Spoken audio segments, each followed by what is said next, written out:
The records are now open. Welcome, everyone. You have found yourself live, or maybe on the replay, but so far live on the 327 episode of Akashic Answers with Emily. We're positioned for a powerful transmission today with the eclipse energy. So come on in, say hello once you get here. Thank you for joining me inside of this sacred classroom this morning, because truly you could be anywhere.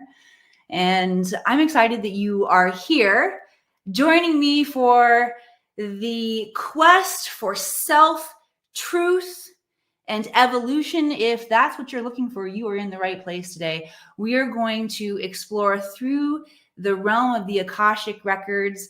And again, let me bring awareness to the galactic alignment that we are currently working with. Eclipse season is officially open. We had the first pass through the eclipse portal with the full moon that we experienced earlier this week. And eclipse times are times for accelerated growth.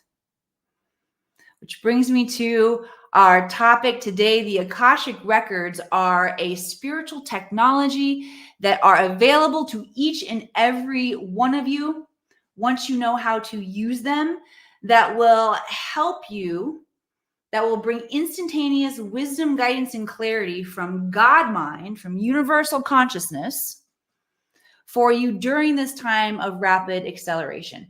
So here's what's going to happen over the course of the next 30 minutes together. We're going to jam inside the Akashic records. It doesn't matter if you are a beginner or advanced. I'm going to give you a high-level overview of what the Akashic records are, how we're going to use them today, so that we can all play together. All right.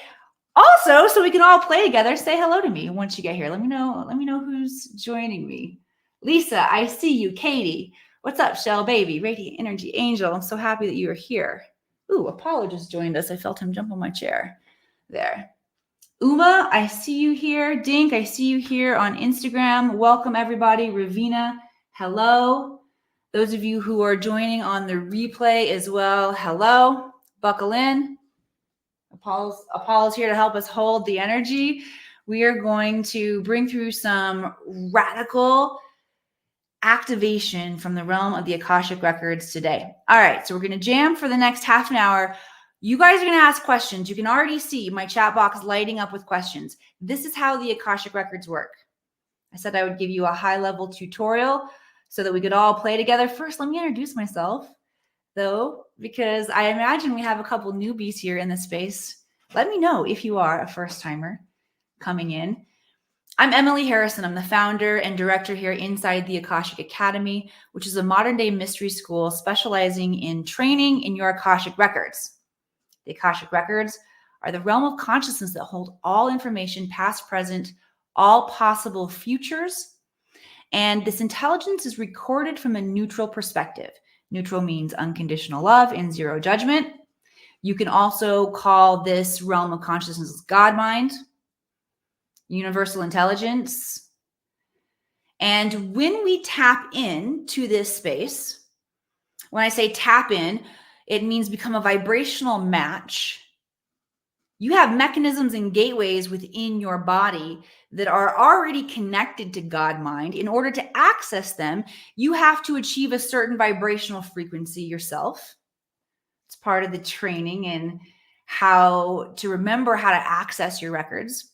But then once we achieve that vibrational coherence, and many of you have achieved that through dream state, through meditation, you've stumbled into your records and had aha moments and had downloads. And think about that for a second. Allow your innate, your higher self, to bring into your awareness a time when you might have stumbled into your Akashic records and not necessarily used that languaging. Came into the library of universal intelligence. So when you learn how to do that on purpose, think about what an incredible resource tool this comes. You then have access to all information. And when we're talking about evolution here on the planet, self-knowledge and self-mastery Having access to soul level information can help us understand why we're stuck in areas of lack and limitation, why we are creating repetitive,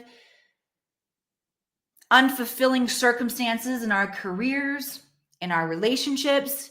You're doing it. I'm doing it. No one else doing it to you. You are not a victim to anyone other than yourself and your own subconscious patterning. But that's what the Akashic Records can help us see, is what we miss, because subconscious means that it's happening below our awareness. So of course we're going to miss it with our logical minds. We have to tap in through our intuitive minds and begin to see ourselves from this different perspective. Okay? So that's one way we use the records, is to heal ourselves and to heal the patterns of physical reality that we're creating that we don't want to create. Ultimately, freedom is the name of the game. Experiencing ourselves as godlike creators so that we can create a life that is fulfilling and free and in the highest potentiality and good for ourselves and everyone connected to us. That's what we incarnate here on planet Earth to experience. And you can see we've gotten quite derailed as a humanity based on what we're creating. Just look at our collective reality. But this is a time of rise, of evolutionary rise and light on our planet.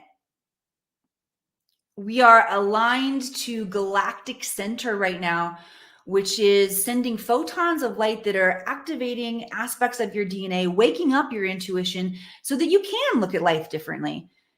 Your psychic senses are coming online, your intuitive senses, which allow you to perceive beyond the physical plane of existence. And see why that's very helpful when we're talking about the subconscious mind and areas where we can't actually see or understand or get to the information or the intelligence of why we are the way that we are. But when we turn on these other senses and we begin to look at ourselves differently, and we look at energy differently, and we look at our patterns and we self-reflect, what happens is we begin to see different things, and all of a sudden life makes sense. And Akashic Records are going to help you guys do that today. Also, we use the records to tap into the highest levels of creative genius.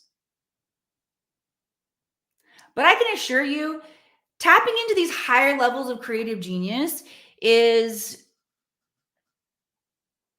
work that you must initiate into. You got to do enough of the clearing your trauma and your dense energy and understanding of self. You've got to really know and understand yourself before those higher levels of access unlock, where you can truly tap into your creative genius. Because y'all, here's the truth. Your creative genius is so badass that it can not only shift this planet, it can create universes. And so we want you to do that with a very high level of consciousness. We want you to solve your own shit first before you get access to that level of power, okay? So let's get to some shit solving today in the Akashic Records. One thing that you need to know is that the records work by invitation only, which means we have to invite forward the intelligence that we're looking for. We have to ask questions, okay? The records will only give you the intelligence that you are ready to receive. How does it know what you're ready to receive? You ask the questions. So light up my chat box with the questions. I'm going to get through as many of them as I can here today. I do want you to know that something very cool happens. The energy builds on itself. So by the time we're at the end of our episode today and we've answered several questions, it will feel like a more full and complete teaching has come through the guides today. So I want to encourage you to stay for everything so that your soul gets what you came for. Oh, hell, I'm going to give you a present too at the end. That's always a great reason to stay. Stay till the end because I got a really cool present that I want to share with you too. All right. I also want to share with you that if you ask a question and I don't get to it specifically today, you will still get an answer from your Akashic Records from the universe. Your job is to pay attention and to understand and receive that when it comes in and acknowledge it. It might come in through a dream. It might come in through a conversation you have with somebody else. It might also come in through the channeling when I'm answering someone else's question. So if I am answering someone else's question and you feel a resonance within that this message is for you and it's serving you, it is. You can receive that like it was your own, okay? All right, yes, apologies for definitely all of the S-bombs I've dropped today. Shit first, power follows. Yes, you can quote me on that one. All right, so dinner. It's always fun pronouncing things live on the air. Din, how am I just going to call you Din? All right, you're about to sign up for an expensive program, need to know whether or not to do it. All right, so I personally love expensive programs. I love investing in myself at a really high level. So I look for things that are top of the line and really cause me to stretch and feel like they're in alignment with my soul and that there's a soul yes behind. I have found that the times when I have invested in myself in this way, where it was a soul yes, but my logical mind could not even explain why I needed to do something. And for me, the bigger story here looks like it was a $25,000 investment and training that I didn't have in terms of being an entrepreneur that I needed. And I didn't need it. The guides are working with me to get need out of our vocabulary because need implies an energy of lack. The guides say create from an energy of desire, but I wanted it, right? I wanted this training because in my soul, I could feel into the timeline that would open up for me if I could learn how to do some things that were tripping me up along the way, and I could learn how to do them at a really high level. I also find that the investment, it's a value exchange. And if it's like, okay, let's go, and I make the investment like that and it's challenging for me, I'm creating a lot of space because I'm giving up a lot of value. So I get a lot in return. It also alters how I show up to the experience, which is everything, by the way. So when I've invested a lot, I show up at a high level. I also think that there is power right now in how those decisions that we make to invest in our dreams, our desires, ourselves, our passions, our curiosity at a high level, how it shifts the value structure here on the planet. Because right now, the collective is very entranced in the world of the 10,000 things. We're hypnotized by it, and we spend a vast majority of our resources and our time on things that are not actually evolving us or inviting us to grow or take on new identity. So when we do make investments like this, I find that it begins to shift the value structure from things to experiences and to knowledge and information. Cool. All right. So the guides just want to help everybody who feels like they're working, like just kind of working with that energy of decisions that you make are shifting value structures on the planet. All right. The guides, we're jumping here from the specific scenario of making expensive investments versus, I shouldn't say versus, but I should say looking at the bigger picture of how our decision making affects collective and social paradigms. Here's following me. Hi, David Vega. I see you in the house. All right, so the guides want to open up neural pathways in the mind so that you can see how decision making is affecting the greater community at large. What this will likely look like for you. Take two. What this could look like for you is seeing how the decisions that you're making are affecting your family. So when I say community at large, you want to think of like the next ring of intimacy outward from you personally, which would be your family, right? This is a good one. All right. So if you want to receive this activation of being able to understand more dynamically how the decisions that you are making are affecting your family at large, you can say yes now. And the guides will work to open up inner vision for you to see what is unseen. Cool stuff. All right. Thank you, Dink. That was a good one. All right. I'm going to grab another question here. Please keep your questions coming in. Also, let me know if this is helpful for you. Let me know what's landing for you. That's always nice for me to know what feels like it's helping you as we're going. All right, we got yes, yes, yes. Hola, wise one. Hola, thank you for being here. Just channeling. Just channeling, by the way. Human Emily is probably has an IQ of at least, I don't know, 10, 20, 30 points less than higher self Emily. All right, let's see. Shell baby, is my new business partner a good match? All right. So when we are in the space of the Akashic Records, I encourage my students and clients to ask open-ended questions rather than yes or no questions, because it allows us to get more intelligence. All right. So I want to invite those of you who want to play with this question. Maybe you don't have a new business partner, but maybe you have a romantic partner, new or old romantic partner. And so how we're going to alter the question just a little bit is, what are the lessons that I get to learn with this specific partner? Okay. And okay, the guides want to start here. Oh, I think they're going to go deep though here. They're going to talking about paradigms, collective paradigms of how civilizations and communities and structures work. Get ready. I think they're about to let it rip. All right.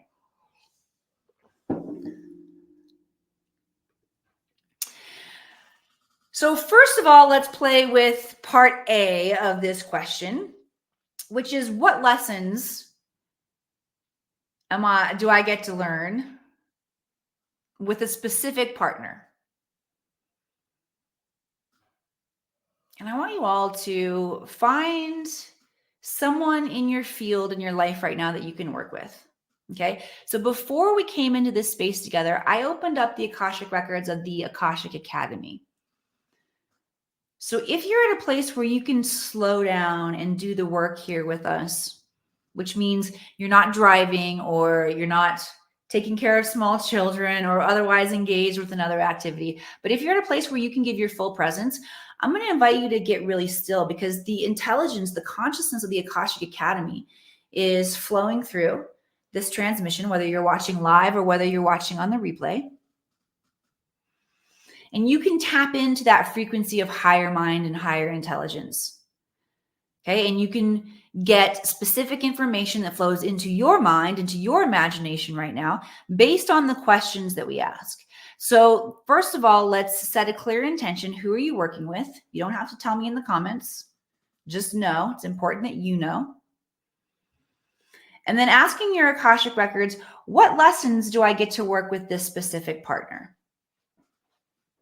Okay, Shell, I'm going to channel in what I hear and feel and see coming in for you.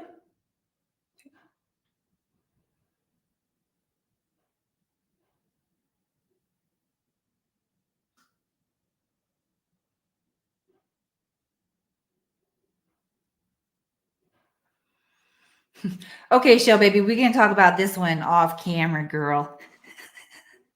All right, so I'm getting some energies that there's some past life, intense stuff that you might want to look at and clear with this person before moving forward. But I do feel like that is the design.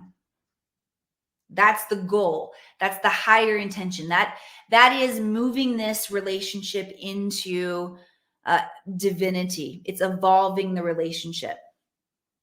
But there will be some challenges along the way. I will share with you that before I got to that, okay, there's some stuff we need to work on here. There was a stream of light coming in that was so beautiful. And felt like it felt like a really great sign. It felt like an access to potentiality and abundance and resource. All right. So everyone who is working individually on this one, you might want to take down some notes of what's coming in for you. And using the Akashic records to determine if this is a timeline we actually want to open, or is this a relationship that I actually want to get into, is a great way to use the Akashic records here on the planet, and a way that invites forethought and invites vision into our relationships in a way that humanity is not currently experiencing. What the guides are saying is, for the vast majority of humanity right now, relationships, whether they're romantic relationships or business partner relationships, not true of children, because children choose their parents. But they're saying that's one of the only consciously chosen relationships that is left intact here on the planet. The rest of them are chosen on the subconscious level, which means that we are attracted to each other for reasons that we don't quite understand, to work our shit out. Whether it's shit that we're holding from past lives, meaning past life betrayal, or massive amount of other things, or in this lifetime, we have trauma that we hold from this lifetime too. And what happens is, because a lot of our energetic healing mechanisms have been buried on the planet, we're seeing them come back with a force and a vengeance right now. Yoga, Reiki, theta healing, crystals, all these different ways to really work on the foundational level of our energy field, because modern day medicine only works on the symptoms of the trauma, whether they're emotional or they're physical symptoms. We need to go back to some more ancient medicine. Some Eastern medicine has a lot of these philosophies still intact.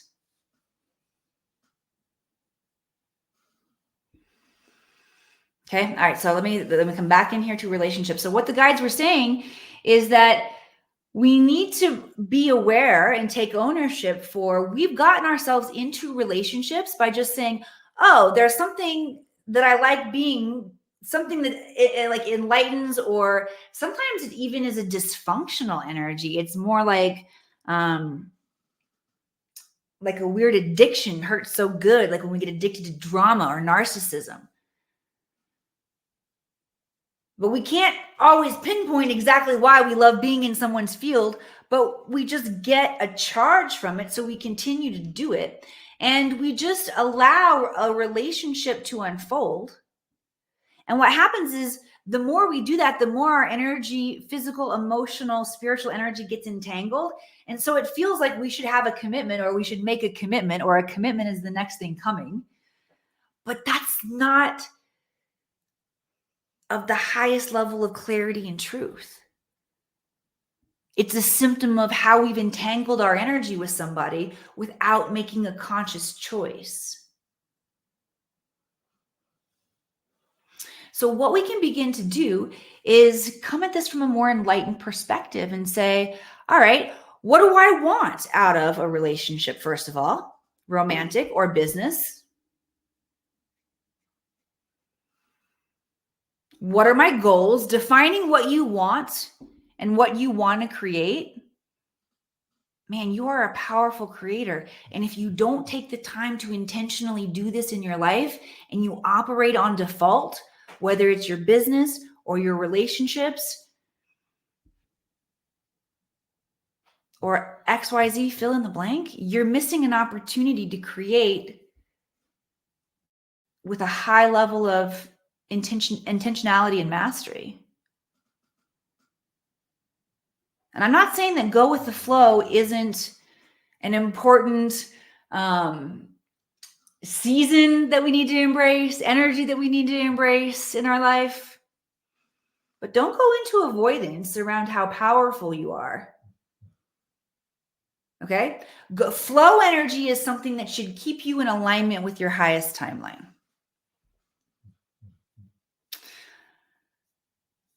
All right, let me know if that was helpful to you. I feel the guides want me to move on to the next piece here. Let me see if there's an activation that I want to bring in around this idea of relationships. Oh, and then using the Akashic records really to look into a timeline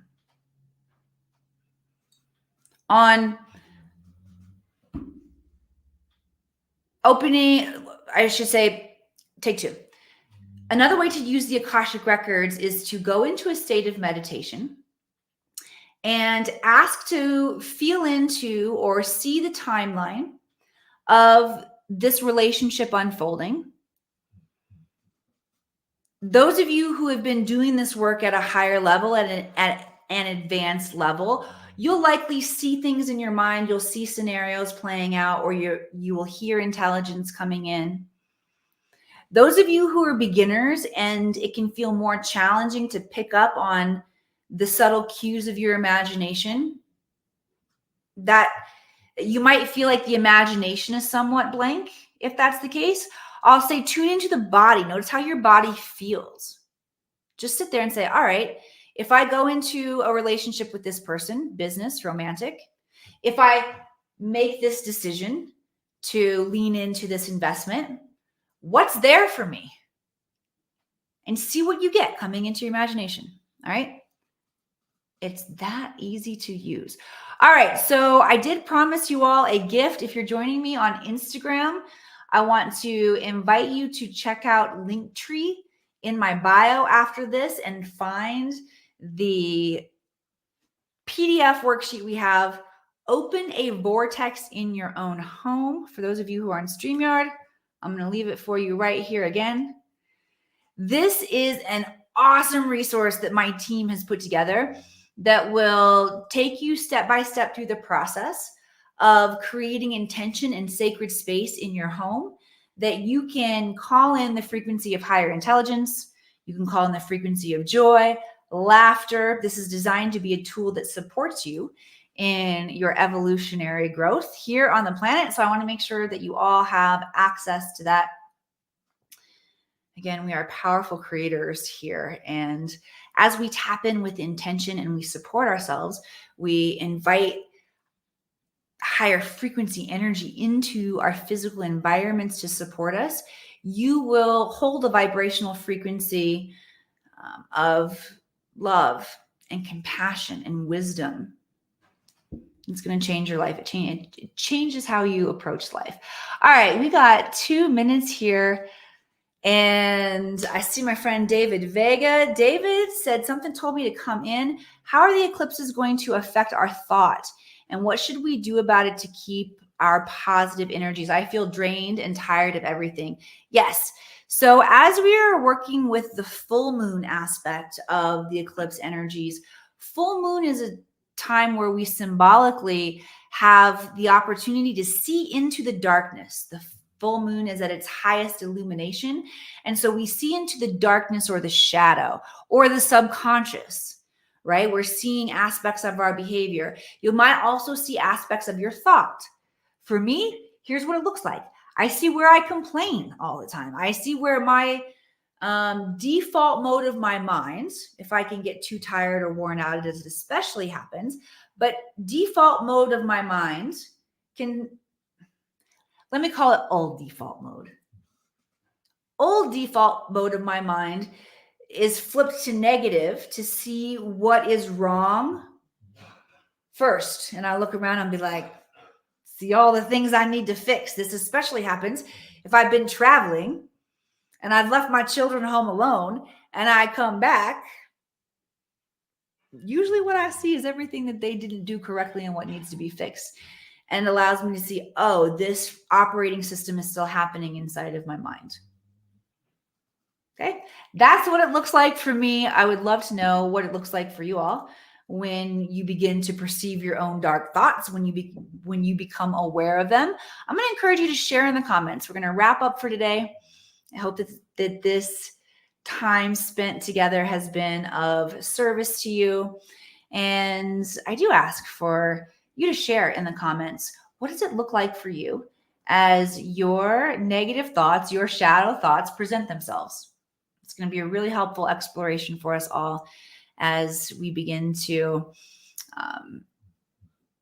see ourselves and see the density differently because we've now invited it forward. So grace is always good, right, Polly? Right. All right. Thank you guys for being here, and I'll see you back here next week.